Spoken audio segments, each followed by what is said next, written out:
કરીને ત્યાં તો ભજન રે ભગવાન હેત કરીને એ તમે ખાશો જમના માર પેટ ભરીને માટે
મોટેરો મારો રે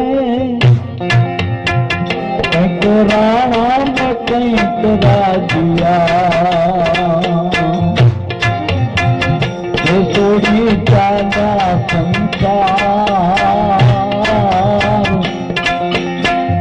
એ તો હરિનો રસ પીજીએ ભાઈ એ તો હરિનો રસ પીજીએ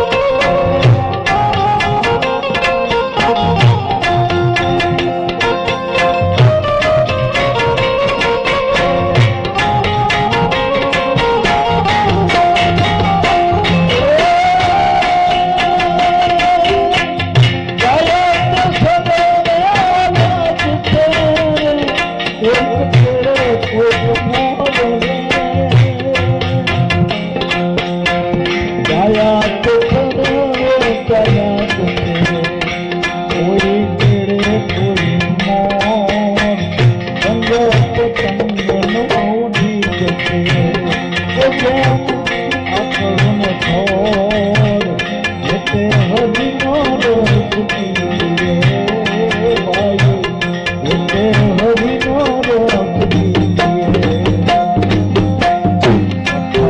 ચોથ છે મરણ પોતે રોનાર રે રાણા કંઈક રાજીયા થોડી ચાલા સંસાર એક હરિનો રસ પીએ ભાઈ એક હરિનો રસ પીએ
જોતા જોતા વેદના મરનારા ને તમે સુરવો તો બધી રોનારા રોનાર એક હરિનો રસ પીજીએ ભાઈ તે હરિ નો રસ પીજીએ કઠોર પેટ છે કાળની રે મરણ મોટે મારે કંકરા કે કંકરાજિયા કોઈ ગાલા સંસાર તે હરિ નો રસ પીજીએ તે હરિ નો રસ પીજીએ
ખાલી 5 જ મિનિટ લઈ હો વધુ અમારા પાસે સત્સંગ નું નક્કી નહીં પણ 5 મિનિટ લઈ ઓમ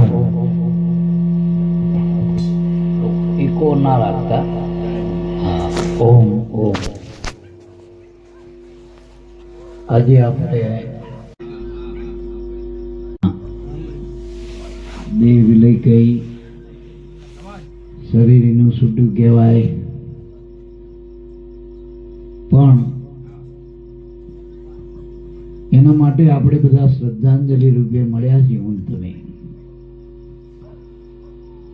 જો કે મનુષ્ય જીવનનું એક પરમ સત્ય એવું છે જીવ માત્ર જે જન્મે એને મૃત્યુ સહજ પછી ભલે ભગવાન હોય ટૂંકમાં આ જગતમાં જે જન્મ્યા એના મૃત્યુ સહજ કારણ કે જન્મોથી શરૂઆત છે જીવનની મૃત્યુથી જીવન પૂરું થાય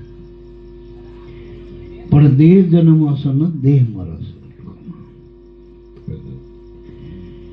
આમ તો આપણે જન્મ સમયે બધા ઉત્સવ મનાવીને આપણે જન્મનો ઉત્સવ કરી તો મૃત્યુ ઘટમાળ જ છે કુદરતની જન્મ અને મૃત્યુ બે કુદરતની ઘટમાળ છે તો મૃત્યુને ઉત્સવ જ મનાવો જોઈએ મારા એ પણ ભગવાન તરફથી જ છે ને દરેક માટે છે પાછું આમાં કોઈ વેરો અંતરો નથી કે ભાઈ આ જાતિવાળા આ નાતિવાળા આ બહેનો આ ભાઈઓ આ કમાઈવાળા આ વગર કમાઈવાળા મૃત્યુ દરેકના માથે ટૂંકમાં પણ મનુષ્ય દેહનું સફળ શું આપણે વરસાદે હારો થયો હોય જમીને હારી હોય પણ વાયા વગર પડતર પડી રહે ને વરસાદ હારો થાય ને વરસાદ હારો આવો બધાને પણ આપણે તમે ખેતરમાં ગારો થયો નિંદામણ થાય બીજું કઈ ના પાક એ મનુષ્ય જન્મનો મોટો મહિમા છે દરેક સંતો શાસ્ત્રો મનુષ્ય દેહના અમૂલક સાધન બતાવ્યું ટૂંકમાં પરમાત્માનું ભજન કરવાનું સાધન મનુષ્ય દેહ પણ એ ભજન કરવા માટે આધાર ગુરુનો લેવો પડે ટૂંકમાં મનુષ્ય જન્મમાં જેટલા સંતો ભક્તો થયા અવતારો થયા પીર થયા પેગંબર થયા બધાએ ગુરુનો આધાર લીધો ગુરુનો આધાર લીધા વગરના જીવ નુગરો કહેવાય એટલે એને 84માં જવું પડે ટૂંકમાં નુગરા નહીં ચડે નિર્વાણ ગુરુ વિનાના જ્ઞાન ક્યાંથી આવે નુગરા નહીં ચડે નિર્વાણ એટલે માથે ગુરુનો આધાર લઈને જો ભજન કરવામાં આવે તો કમાઈ છે આ જીવનમાં. કારણ કે અમૂલક સાધન મનુષ્ય સિવાય ભજન થતું નથી, અને ભજન એ જ કમાઈ છે. બીજી કમાઈ તો અહીં રહી જાય, ક્યાં હારે આવે? કોઈની આવી હારે કોઈને જઈ એક અહીંથી ટાંકણી લઈ ગયું કોઈ અહીંથી. ભાઈ હમણાં કીધું એમ ખાલી આવે ને ખાલી જવાનું, લઈ શું જવાનું? તો જીવના અજ્ઞાને કરીને પાપના પુણ્યના કર્મો કરી રહ્યા, એ કર્મના ભાર ન લેવો. બીજાને દુઃખ આપે ને પાપ કર્મ કહેવાય, બીજાને સુખ આપે ને પુણ્ય કહેવાય. આ પાપ અને પુણ્ય દાટો તો ડટાતા નથી, બીજા જન્મે ભોગવવો પડે. અને બાળી નાખો તો બળતા નથી. કર્મના અગ્નિ ના બાળી હતા. એટલું મારા બાપ, જો ગુરુના શરણે જે ધર્મ ન જાણી તો અજર અમર એવો આત્મા છે જે જન્મ મરણ નથી જેને. અને એ આત્માને ઓળખવા માટે જ મનુષ્યનો દેહ મળે. અને આત્માને ઓળખી તો જ નિર્વાણ છે, તો જ પદની પ્રાપ્તિ છે. અને મનુષ્યમાં જ આ વસ્તુ પડી છે. મનુષ્યમાં ગુરુ મળે તો, જેમ દૂધમાં મેળવણ મળે તો એની આગળ ગતિ થાય, દહીં થાય, માખણ થાય, ઘી થાય.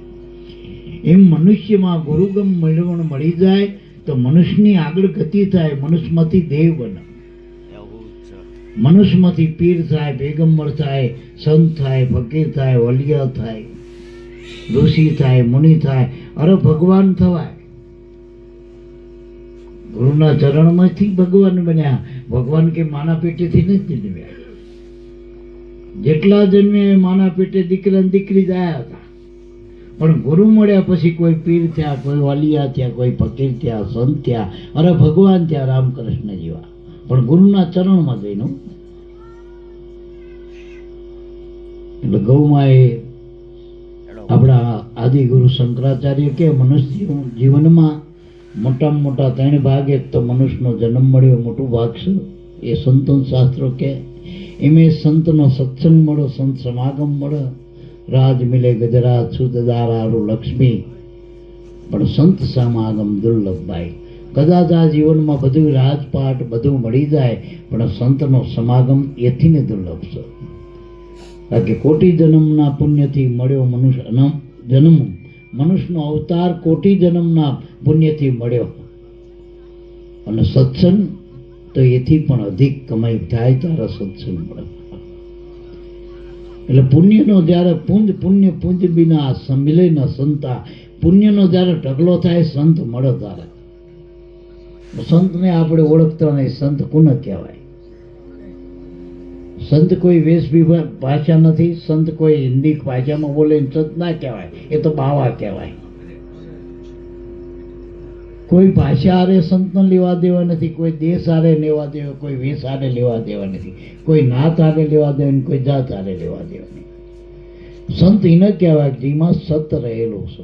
સત પરમાત્માનું નામનું સત જેના અંદર પ્રગટ થયું એને સંત કહેવાય. અને એ શું કરે? જેમ એસી પાસે બેહો તો ટાઢ ઉડે ને, આપણી ટાઢક થાય. એમ સંતને મળવાથી આપણી ઉપાધિ ઓછી થાય, મનને ટાઢક થાય. પેલું એસી શરીરને ટાઢું કરે, મનને શાંતિ આપે એ સંત.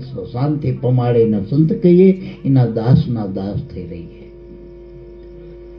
અને ત્રીજા નંબરમાં સંત મળે, પણ એ સંત જ્યારે સદગુરુ રૂપે મળી જાય એ મનુષ્ય જન્મનું અહોભાગ્ય કહેવાય.